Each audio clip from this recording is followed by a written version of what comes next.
yonent bi sallallahu alayhi wa sallam keroog ba mu ñëwee Medina lu ëpp ci waa Medina ku ci nekk da nga xool loo yor sa kër ndeysaan nga indil ko yonent bi. ci noonu benn jigéen ñëw jàpp benn doomam bu ndaw ci loxoom, doom ji mu ngi am luy war a tolloog juróom-ñetti at jàpp juróom-ñeenti at. ba mu ñëwee mu ne yow yonent bi gis naa ni lu ëpp ci waa Medina ñu ngi lay indil ay hadiya, man nag awma dara lu ma lay indil lu dul sama ndoom si. kooku mooy kan?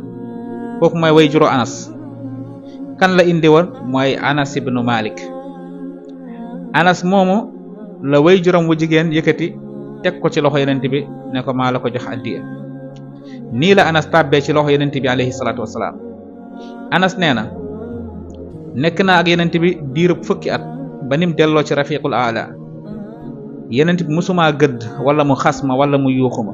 nee na musuma def mbir ba yonent bi ne ma lu tax nga def lii, lu tax defoo lii.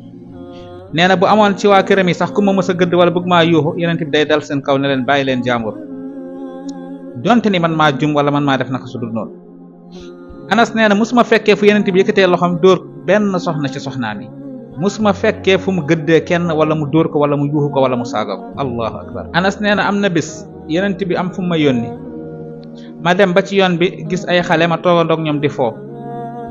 nee na ma jékki rek gis yonent bi ñëw doxee ma ginnaaw sëgg samay nopp ndeysaan ne ma ndax dangaa demagul fi ma la yónni woon di ree.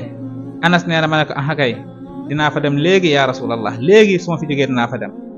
nee na nii la yonent bi daan jëflante ak man ci xeetu jëflante goo xam ne foo natt lewet gi ak rafet gi ak mbaax gi rek weesu na ko.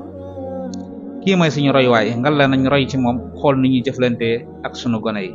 wassalaamu aleykum wa rahmatullah.